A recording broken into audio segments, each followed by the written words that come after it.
Bueno, mi nombre es Adrián Alfaro y hoy vengo a hablarles sobre la bacteria conocida como el Clostridium botulinum. Pero antes que nada, la pregunta es, ¿qué es un Clostridium? Bueno, un Clostridium viene a ser un género bacteriano que se viene a caracterizar por la formación de esporas, por la capacidad de ser móviles y por ser gram positivos. Esto viene a ser principalmente para las tinciones. En este caso, que vienen a ser los Clostridium botulinum, tenemos que su distribución viene a ser mundial y se pueden encontrar en la tierra y habitando los intestinos de animales, incluyendo los seres humanos. Estos vienen a formar esporas que vienen a ser resistentes al calor, resistiendo hasta una temperatura de 100 grados centígrados durante 20 minutos. Y cabe destacar también que estos microorganismos vienen a ser los productores de una de las sustancias más importantes para la medicina estética, lo que conocemos como Botox. Para hacer este video me decidí a dividir la historia en dos partes, que viene a ser la de la historia moderna del botulismo y la de la historia del Botox, que vendría a ser la que le sigue a la historia moderna del botulismo. Bueno, para hablar de la historia moderna del botulismo tenemos que se remonta hasta el año de 1895, donde en un picnic de Bélgica, 34 personas en este picnic se vieron intoxicadas debido a la ingesta de jamón crudo, aunque en un principio se creía que esta enfermedad vendría a ser causada por las salchichas, y de ahí viene el nombre de Clostridium botulinum, del latín o del griego botulus, que vendría a significar salchicha. Y después de esto, el profesor Emile Pierre-Marie Van Ermegen identificó el agente causal y lo clasificó como el Bacillus botulinum. Exacto, lo clasificó como un bacillus, lo que quiere decir que viene a ser un microorganismo gram positivo formador de esporas y con su principal diferencia de los clostridios, que viene a ser aerobio. Después, esta clasificación vendría a cambiarse hacia el género de los clostridios. En 1946, Edward Shantz aisló la toxina del tipo 1 para el ejército de los Estados Unidos. Hasta aquí, esto vendría a ser lo más importante de los comienzos de la historia moderna del botulismo. Estos microorganismos se vendrían a distinguir por el tipo antigénico de la toxina que producen, y producen 7 tipos, que se nombran serotipo más una letra que puede ir de la A a la G. Por ejemplo, podemos tener el serotipo A, el serotipo B, el serotipo C y el serotipo F, entre otros. Entre estos, los principales vendrían a ser los serotipos A, B, E y F. Estas toxinas se vendrían a producir y liberar durante la proliferación de los microorganismos y durante su muerte. Estas toxinas vendrían a llegar hasta el intestino, donde serían absorbidas y llegarían hasta la sangre, donde se adherirían a las membranas presinápticas de las neuronas del sistema nervioso periférico y de los pares craneales. Más no traspasan la barrera hematoencefálica y no llegan hasta el sistema nervioso central. Bueno, y ahora ustedes se preguntarán, ¿cómo se supone que funciona esta toxina? Y yo se los explicaré. Es bastante simple. Se supone que esta toxina viene a lesionar una familia de proteínas llamadas SNARE. Estas proteínas se vienen a encontrar en la membrana citoplasmática de las neuronas presinápticas. Estas proteínas vendrían a servir para unir a las vesículas que están llenas de neurotransmisores y vertir su contenido de neurotransmisores en la hendidura sináptica. Y pues así inhibiría la producción de acetilcolina. Estas proteínas SNARE, no me gustaría meterme mucho al tema, ya que este no es una clase de tejido nervioso, pero las proteínas SNARE vienen a ser dos grupos, que vienen a ser las B-SNARE, que vendrían a estar asociadas con las vesículas de secreción de neurotransmisores, y las proteínas T-SNARE, que vendrían a estar en relación con la membrana citoplasmática. Cuando estas proteínas se unen, forman un complejo SNARE, y esto formaría la fusión de la membrana de la vesícula de los neurotransmisores y de la membrana citoplasmática, vertiendo los neurotransmisores a la hendidura sináptica. ¿Y cómo funciona el Botox? Bueno, el Botox o toxina botulínica vendría a funcionar lesionando estas proteínas, y al lesionarlas no permitiría la liberación de los neurotransmisores en la hendidura sináptica. Por ende, no habría contracción. Bueno, ahora que saben cómo funciona, se preguntarán cómo se supone que entra la célula. Y esto es bastante fácil, y es debido a su estructura, ya que tiene una cadena pesada y una cadena ligera unidas por enlaces disulfuro. La cadena pesada se vendría a unir a la membrana presináptica de la neurona, más específicamente de la sinapsis neuromuscular, y vendría a ser una endocitosis mediada por receptores hacia el interior de la célula. Como ya sabemos, las endocitosis mediadas por receptores formarán una vesícula. Una vez la toxina en el citoplasma dentro de la vesícula se va a disociar y va a liberar su cadena ligera hacia el citoplasma.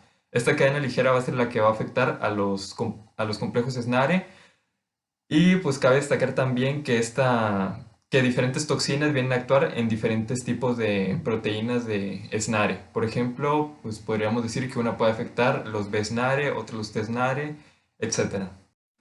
Bueno, y la historia del Botox vendría a seguir de la historia moderna del botulismo que vimos anteriormente. Tenemos que en 1950 se empezó a usar con fines médicos por el Dr. Vernon Brooks y en 1973 se publicó el primer estudio que demostraba el valor terapéutico de la toxina botulínica A, en donde se demostró que podía debilitar los músculos extraoculares en los monos. Y en 1979 el Dr. Chance, el mismo que aisló la toxina para el ejército de los Estados Unidos, preparó el primer lote al que denominó Botox, y de ahí surgió el nombre.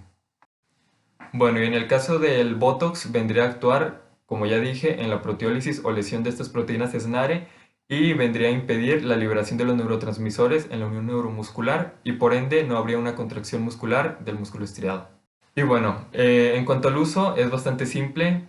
Nosotros desarrollamos arrugas en un ángulo perpendicular con la contracción del músculo. O sea, si nosotros tenemos una contracción en un sentido vertical, la arruga se formará en un sentido horizontal. En el caso del Botox se vendría a usar en los músculos que no vienen a ser tan necesarios para una función vital, como por ejemplo los músculos de la cara, que aunque vienen a ser necesarios para las expresiones, realmente la parálisis de uno no vendría a afectar la vida cotidiana de una manera tan exagerada. Bueno, y supongo que una de las preguntas más frecuentes respecto a los tratamientos con Botox vendría a ser si dura para siempre y si no, ¿cuánto dura? Bueno, la respuesta es bastante simple. No dura para siempre y su efecto vendría a ser de aproximadamente unos 3 meses, aunque varía de la toxina que se vaya a usar. De 2 a 4 días después de la inyección con la toxina botulínica, o sea el Botox, se va a notar una debilidad muscular. De 7 a 10 días se vendría a notar una parálisis total o una parálisis muy notable. Y en torno a los 3 meses el efecto se iría debido a una regeneración de las proteínas que producían la liberación de la acetilcolina en la unión neuromuscular. O sea, sí es reversible. Bueno, ahora que terminamos con este apartado del Botox, regresemos al botulismo, que vendría a ser la enfermedad causada por el Clostridium botulinum y por su neurotoxina, que viene a ser la toxina botulínica. ¿Cómo se contrae la enfermedad del botulismo? Que viene a ser bastante grave, de hecho. Viene a ser por ingestión, ya sea de alimentos alcalinos que estén muy condimentados, ahumados o empacados al vacío. ¿Por qué empacados al vacío? Porque como ya vimos, el Clostridium botulinum viene a ser una bacteria anaerobia. También se podría presentar el caso de una herida contaminada por las esporas del Clostridium botulinum, aunque no son tan comunes como la de la intoxicación alimentaria, también se pueden dar. Bueno, en cuanto a los síntomas, se vendrían a presentar, en el caso de la intoxicación alimentaria, de 18 a 24 horas después de la ingestión. Y los síntomas serían una alteración visual en cuanto a la falta de coordinación de los músculos oculares, una incapacidad para deglutir y una dificultad para hablar. Estos síntomas cabe destacar que pueden avanzar hasta una parálisis de los músculos respiratorios o de los músculos cardíacos, con la subsiguiente muerte. En los casos graves, la respiración debería mantenerse por ventilación mecánica y en los casos muy graves se debería mantener esta ventilación mecánica por hasta 8 semanas. Suena bastante intenso, pero es necesario ya que estas medidas han demostrado reducir la mortalidad desde un 65% hasta un 25%. Y ahora se preguntarán, ¿hay tratamiento para el botulismo? La respuesta es, hay medidas preventivas.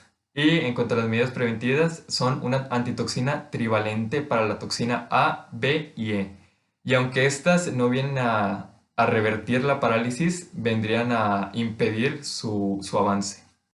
En cuanto a la recuperación, tenemos que puede variar y puede llegar hasta unos varios meses. No se especifica ya que realmente el tiempo de duración vendría a ser dado por la cantidad de toxina que esté en el organismo, pero pues este tiempo vendría a ser bastante importante ya que vendría a ser un tiempo con unas parálisis musculares bastante notables.